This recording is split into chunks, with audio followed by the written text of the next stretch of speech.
Alrighty, so before we get into day three of the Leeds Cup group action, where once again we're gonna have 6 games that's gonna happen tonight, let's do a quick news of the week episode. So, in my last news of the week episode, I talked about how MLS is set to vote for the next commissioner of MLS after Don Garber announced that he is gonna be retiring from this job by the end of this year, and I mentioned that there was two candidates in terms of potentially will take charge of being the next commissioner of MLS, and the winning candidate is Larry Berg. The former LAFC co-owner will now be the next commissioner of MLS, and in the end, I think it's the right call. I think with the way that one thing that about this hire that I immediately heard people said is that this does make it better when it comes to the roster rule in general, because there's been a lot of discussion of the roster rule and how it's being loosened to a point where it's allowed some of these bigger team much more flexibility in terms of spending and also continue to grow the league itself. And you have a guy that, formerly with LAFC has done really well in terms of promoting that team to be a winning franchise and also a team that is not afraid to spend money whatsoever. And that's kind of the ultimate goal that a lot of people want to see this league. It's not just about the fact that this league is a league where you have a lot of teams buying young talent in terms of selling them for a huge amount of money. You also want to continue to have this league to be a buying league as well, a league where you allow teams to, of course, able to spend some good money in terms of building a good roster because there's that other element in terms of competing with Liga MX. There's been this rivalry between MLS and Liga MX throughout the past couple of years, and I do still feel like if there is going to be any chance where MLS is going to try to close into Liga MX and trying to potentially be the kings of being the best league in the CONCACAF region, they have to increase the spending and have to loosen some of the roster rule because you can clearly see that a lot of these teams have been struggling in terms of competing against these Mexican side in the CONCACAF Champions Cup just because of the fact that the roster rule really limits in terms of the and also the qualities that some of these players or some of these teams can sign these players. That is. Now, the other thing I will also say about Larry Berg that he needs to take care of, besides the fact that I'm pretty sure he's going to loosen the roster rules in the future. He does have to deal with the TV deal situation, so that was the other thing about the other candidate where he is an expert when it comes to the TV deal side, and in the end, it feels like it was a candidate between whether if MLS decided to trust a guy that is going to help the league in terms of losing the roster rule and continue to be profitable, or they decided to choose a guy that will, of course, continue the growth of the league, but it will really help the TV deal. That is, and as I said, in the end, they chose the other side. That is, and I'm very interested to see how Larry Berg is going to work on this new TV deal. Obviously, the Apple TV deal was recently shortened, so I believe was it 2028 is the last year of the Apple TV deal. I might be mistaken though. I know it's gonna come sooner than the original 10-year deal that it was originally announced. And the other thing that he has to balance is this winter and spring schedule that will be very interesting to see how that's going to work out in 2027, especially is there still going to be a Leeds Cup. I'm assuming there's still going to be a Leeds Cup. It's probably going to take place during the winter break. And then I think the one thing that a lot of people overlook, and I can't continue to state that this is going to happen, even though there hasn't really been a lot of talk that this could happen in the future. It's the Cold War between the USL and MLS. I mentioned before how I do think there's going to be a Cold War, and there is going to be really a battle in these next couple years, especially once USL does launch their new Premier Division, which will rival MLS in terms of being the top tier of American soccer. I wonder how Larry Berg is going to respond as a result sort of that as well, because right now it feels like the USL has some momentum with the promotion relegation system. If you also wonder, he was asked about the promotion relegation system as well. He didn't really mention too much by saying that, yeah, it would be nice, but I think it's still in MLS best interest to keep the current structure that is. But obviously, with the USL being very aggressive with the promotion and relegation kind of format, because that's kind of the thing that a lot of American soccer fans been wanted to have for a very long time. That's going to be very interesting to see how things is. I really think we're going to be in for a Cold War, and I even mentioned before, this is very similar to other sports where in other sports, I remember. Let's take the NFL for example. Remember when the NFL had that competition with the AFL back in the '60s? That is, I feel like we could be potentially in that same situation. With MLS, alongside with USL, there could be a huge battle between both of those leagues. I wish that both of the league can definitely coexist. I mean, I do go to both MLS game and USL game as well. I love the USL myself, but it is pretty clear that there is a bit of a rivalry between both of these leagues, and it is also pretty clear that both of these leagues doesn't really see eye to eye with each other that much, especially the commissioner of USL, Paul McDonough, of how he kind of got hard done during his time when he was one of the owner in MLS with Inter Miami. Yeah, let's just say that he's probably there's a reason why USL is really pushing hard in terms of the promotional relegation because they want to overtake MLS. They want to make it the league that will attract a lot of these players to play in the league and be the new premier top division that is in the US soccer landscape, and it's going to be up to Larry Berg to decide how he's going to counter that in the future as well. Now, moving on, in terms of the next news, as I spent a lot of time talking about, I probably should have just done a single video talk about this because it's such a big talking point. But anyway, another big news came out just a couple of days ago. As you know, there's that discussion of what's going to happen to Maurizio Pochettino. Is he going to sign a new contract extension? Is he going to stay with the U.S.? Well, the answer is yes. He is going to stay for the U.S. until the next World Cup. That is, his contract will end 2030. Presumably, it's going to be right at the end of the World Cup that's going to happen in 2030. And I know there are some mixed reaction in terms of it. Some people like it because of the way that Pochettino guide probably the most successful campaign the U.S. have in the group stage, the most points that they've ever received in the group stage as well, and also winning a knockout round for the first time since 2002 as well. While some might say that, well, they got knocked down in the round of 16 and this team still haven't got to the quarterfinals since 2002 as well. And there are also some that are skeptical in terms of some of the tactics that Pochettino has and whether or not if he's the long-term solution.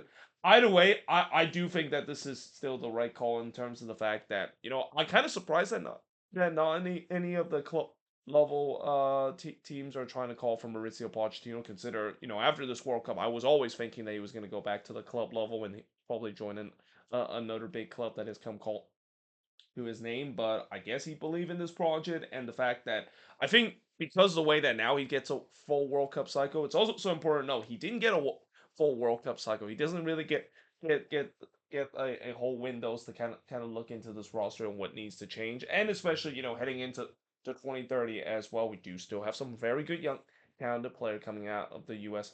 Pipeline as well. So it'll be very interesting to see how he's going to do, and that now he's going to be giving the time for this whole World Cup cycle to get things correct and hopefully qualify for the World Cup in 2030 as well. I mean, I'm going to assume they will because I know what happened in 2018, but with the expanded World Cup and the fact that they're thinking about going to 64 teams, yeah, I would be shocked if this team would repeat what we saw in 2018. It got to a point where maybe it's almost guaranteed that the U.S. are probably going to make it to the World Cup in 2030.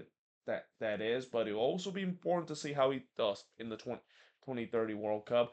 So I will also be interesting to see if he is successful in the 2030 World Cup, whether or not if they maybe keep him for another round as well. Usually, international managers they don't last very long with their national team that is. And yeah, this is definitely a bit of a long leash that the U.S. are given. The U.S. are like many federation around the world doesn't really give a long leash to a manager that staying with the current national team that is.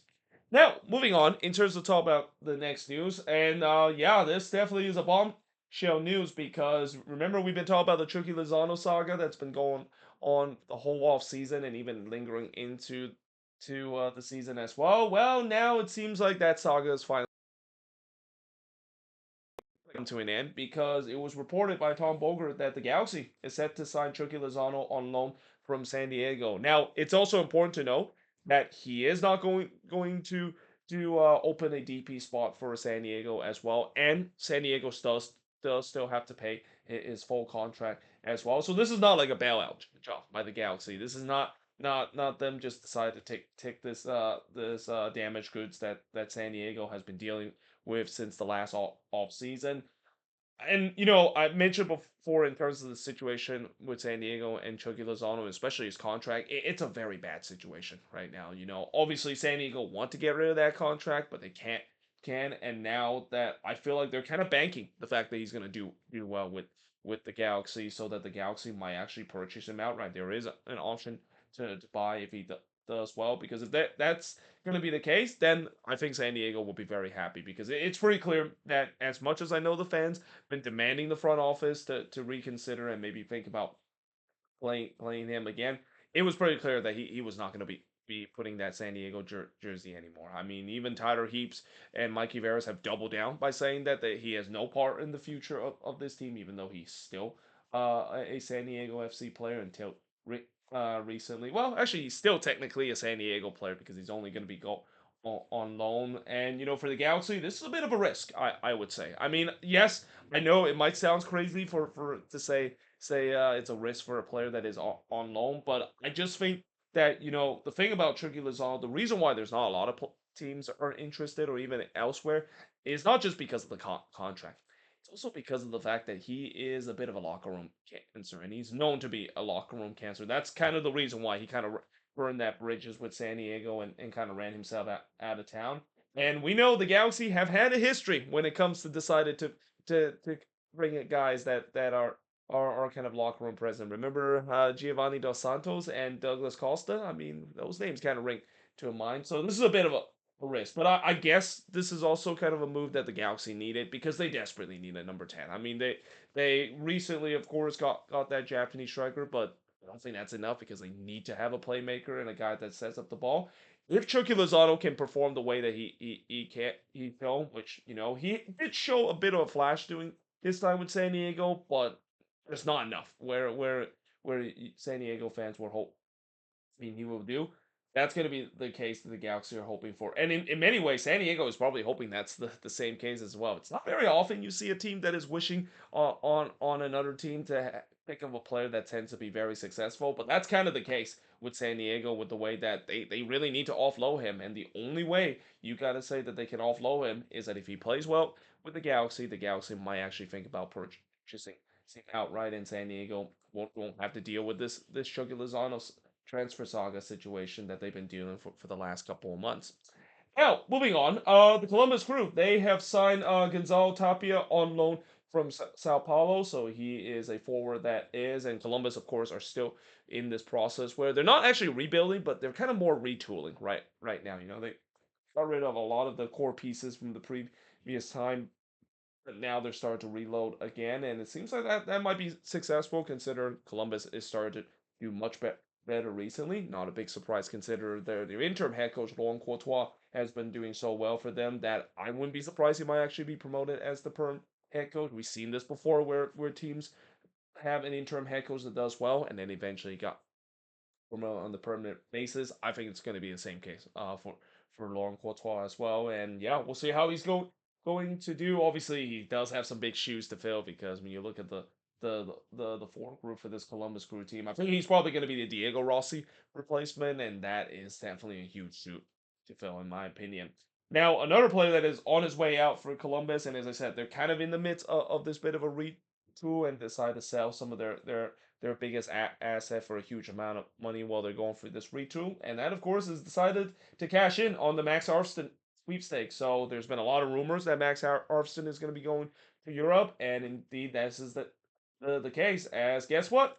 He's going to Middlesbrough, because that club, I swear, if there is a team in the championship that I'm going to be rooting for this year, it's got to be Middlesbrough, isn't it? I mean, they're a team that literally, it feels like half of their team right now is full of MLS player that is. That is now a team that started to really love MLS so much, to the point where they're just gonna pick a lot of the leftover. And the championship has also been known as a history of picking a lot of MLS players in recent time as well. And apparently the report fee is $7.5 million. I think that's a pretty good price. It's a pretty good price where Columbus probably wouldn't turn down. And this also is not the first time or even the last time that Columbus had made a deal with Middlesbrough. Remember, Aiden Morris also went to Middlesbrough. I have a feeling there was probably some some influence the fact that that Columbus decided to sell him to the same club that they sold Aiden Morris and cash in that money as well. So yeah, this of course is a good move for the Columbus Crew. Obviously, they will have to try to find replacement for Max Arfston, which is not easy because Max Arfston was very good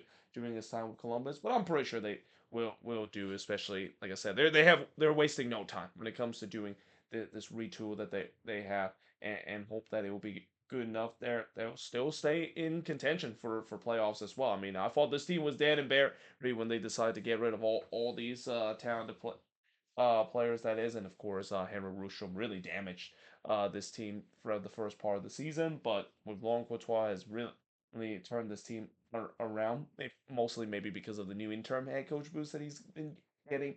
Yeah, I think Columbus are feeling that maybe this is not a lost year for them. Maybe they still have something to say for the end of this season as well.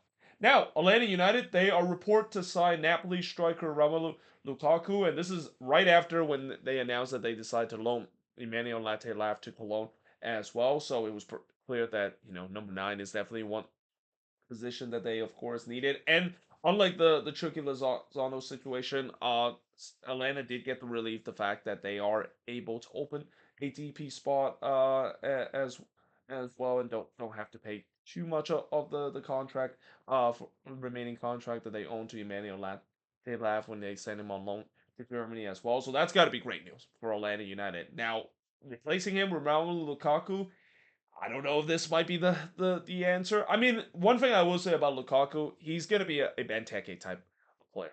He's going to be a guy that has that physical presence to win aerial duels and have a physical presence in terms of just pretty much outman any defenders. That's been kind of the style that he's played.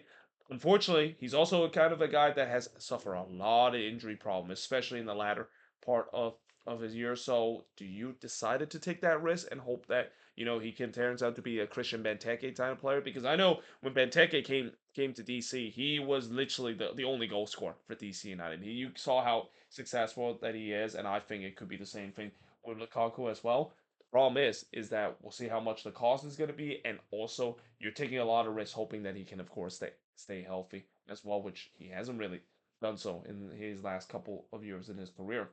Now, Crystal Palace is reported to be in advanced talk to sign RSL wingback Xavier Gozo, and apparently the fee is $15 million. Now, that might sound like a very tempting fee for RSL to have, and especially with how Xavier Gozo has really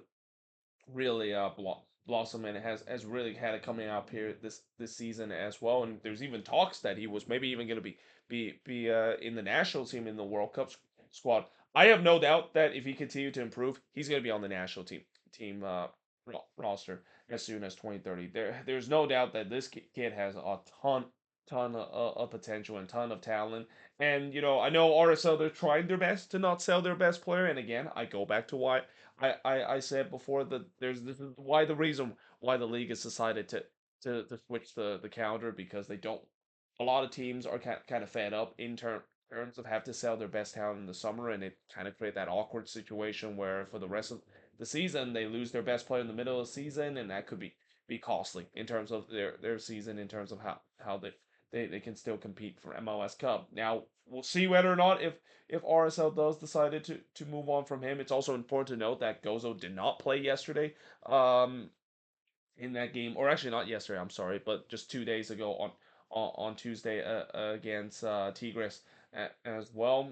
It seems like the reason why he did not play is because there's been a lot of rumors that this does happen, and we'll see whether this, of course, will be the case, and especially again, 15 million is a lot to turn down, but for RSL losing Gozo, that could be a bit of a blow when it comes to their attack as well. He means a lot to this attack, and that we've seen this before where RSL decided to move on from some of their more talented players. Remember Andres Gomez that they moved on from a couple of years ago, and how that absolutely derailed RSL season. They just didn't look like I mean, they were still decent, but they weren't being taken seriously, mainly because they just doesn't have that same dynamism that they had when they had Andres Gomez. It feels like this could be the same situation with Xavier Gozo potentially moving on as well.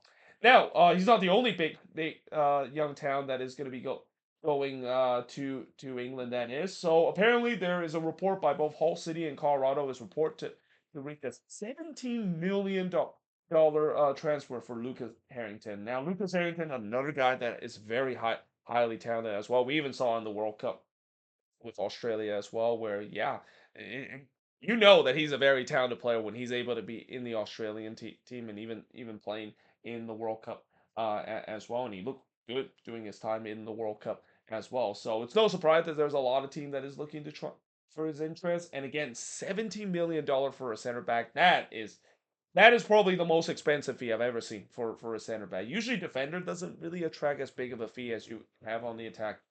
So if you're the Rapids, I mean, again, I know losing Harrington is going to be a bit of a loss, but I mean, for that amount of money, you'll be insane to try to turn off that. So we'll see whether or not if that does happen.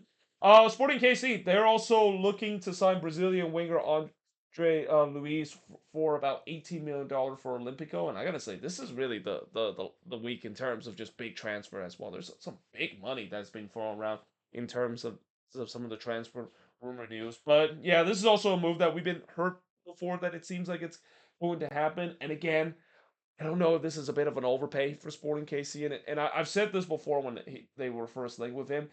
I don't know if this is going to be a move that's going to fix this team. I mean, this team, when you look at the issue that they have, I mean, they have issue everywhere, but I feel like attack might be one of the least issue that they have. They absolutely need to figure out that midfield and defense that are just leaking goals left and right, and also they don't have a number one goalkeeper as well, and also it feels like Matthew Wiki might not be the answer in terms of them going through this deep rebuild. So yeah, to splash of cash. I mean, I admire that they of course do so, and this kind they just show that Sporting KC has really now got themselves in the table in terms of a team that is being very ambitious in terms of splashing out the cash, but is it really the biggest need that this team had, and is this a bit of an overpay in my opinion?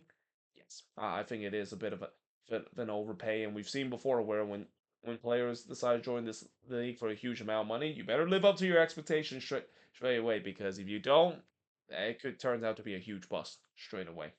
The Houston Dynamo, they are set to sign Uruguayan international center back Marcelo Cereci from Boca Junior as well. Now, I really like the signing. From what I heard, tends to be a very decent player, and with the way that the Dynamo is doing very well, and as I said, I think this team is going to be a dark horse. Once this team make it to the playoffs, we've seen before in the last couple of times when the Dynamo make it to the playoffs, they usually go into deep playoff run, and I do think that this team has the ability to do so. Now, obviously, they definitely need to shore up the defense a little bit, and I think this would be a good signing for them to do as well.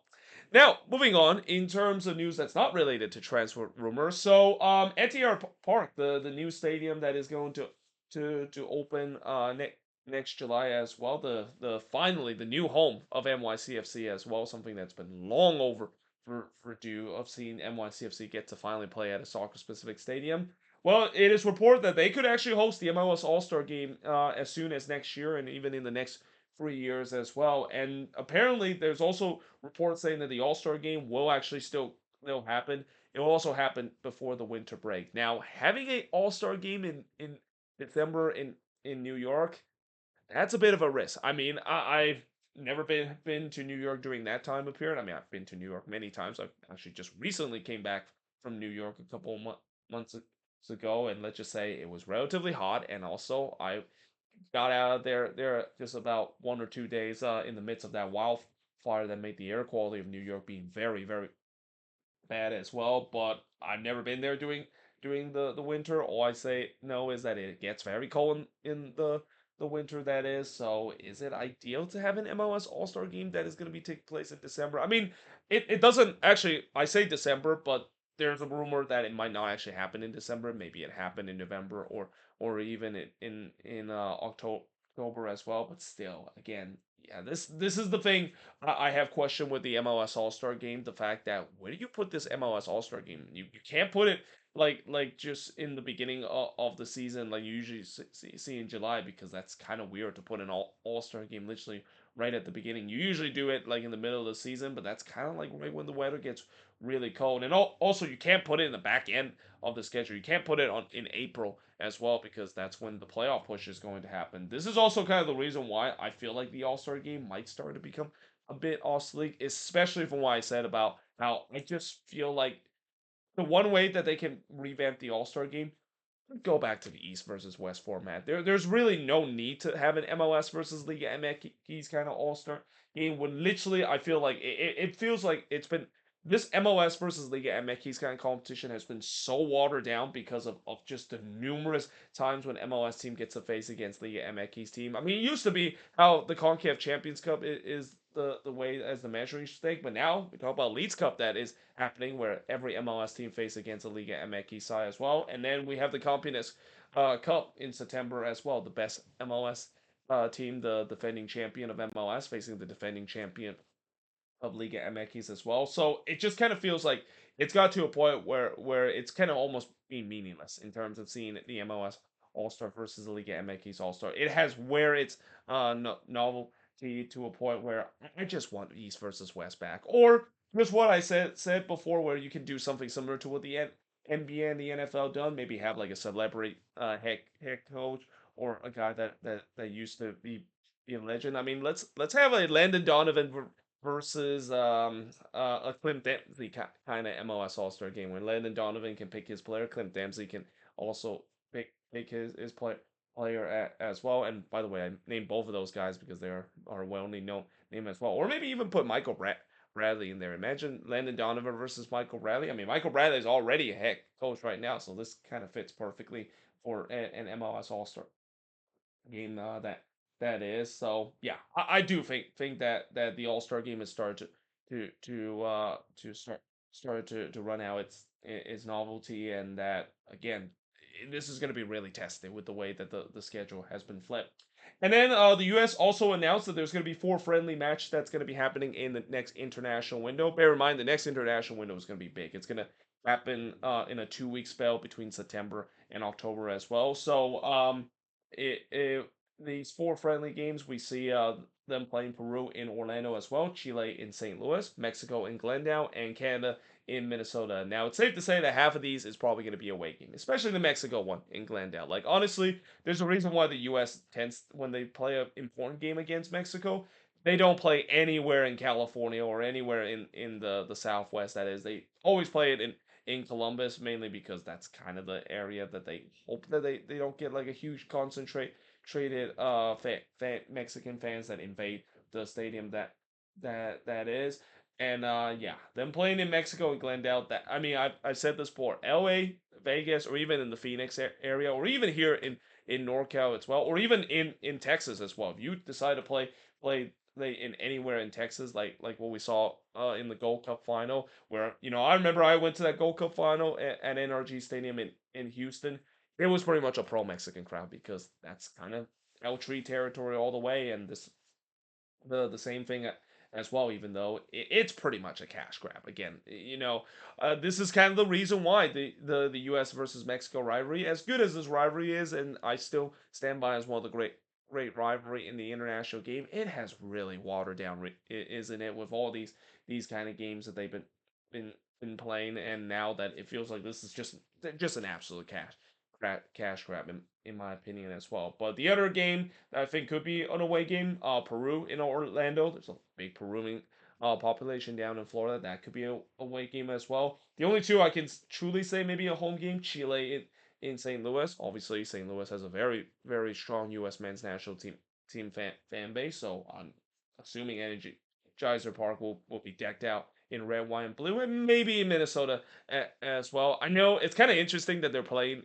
in Minnesota as well, and the fact that, man, oh man, I cannot wait to see the reception that Dane Sinclair is going to get. I mean, we talk about Dane Sinclair being one of the most hated man right now in Minnesota as well. Man, I'll tell you what, if he does start in that game, he's not going to get a great reception. But you know who's going to get a great reception? Haniolo Ishii. And in many ways, I'm very tempted to go to that U.S. versus Canada game because I mentioned before I like both of these teams now. Yes, I know it's weird that I like both, even though they're technically both rivals. But I always respect the Canadian national team, mainly because they have a lot of MLS players that I know of, and I even said during the World Cup I would always support MLS player during the World Cup itself, no matter what teams that they're currently playing in. And then last but not least, the Portland Pines of Hearts have announced that they are set to build a 9 to 11,000 stadium as well, and good on the Portland Pines of Hearts of do that. I mean, there's nothing wrong in terms of the current stadium that they play, besides the fact that there is a track that kind of kills the atmosphere a bit. But this is definitely one of the more popular USL League One team that is, and yeah, it's great that they are going to be building themselves a new stadium, and it's also one of the teams that is definitely on my wish list when it comes to attending a game. I really want to go up to Maine and attend game up there because, as I said before, the New England region, you'll be shocked of how the New England region is as big of a hotbed as the Cascadia region. A lot of people always talk about when it comes to hotbeds of U.S. soccer. Everybody talk about the Cascadia region. Do not underestimate the New England region. Look what we saw with Vermont Green, with the way that they drawing big crowd game in and game out in the USL League Two. We saw it with Portland Pines of Heart. We even see it with the New England Revolution as well. I mean, the Revs, if they ever get themselves a soccer stadium, that stadium is going to be packed in week in and week out, because when you look at the average attendance in some of the games that they have, as long as it's not like during the winter, or not in the winter, but in the cold spring time in the New England area, or even during a midweek game, a lot of people would make the trip down to Foxborough to watch the New England Revolution play. I mean, they sometimes average about 20 or 30,000 fans. Revs fans are passionate about their team as well. So it's pretty clear that there is definitely an appetite for soccer in the New England region, and I'm kind of surprised not a lot of people talk about it right now. But there you have it. There is pretty much it in terms of this News of the Week episode. As always, let me know in the comments below what do you think of these news, and if there's any news I didn't mention here on the board, let me know in the comments below as always. But until then, hope you guys enjoyed this video, and I will see you guys next time.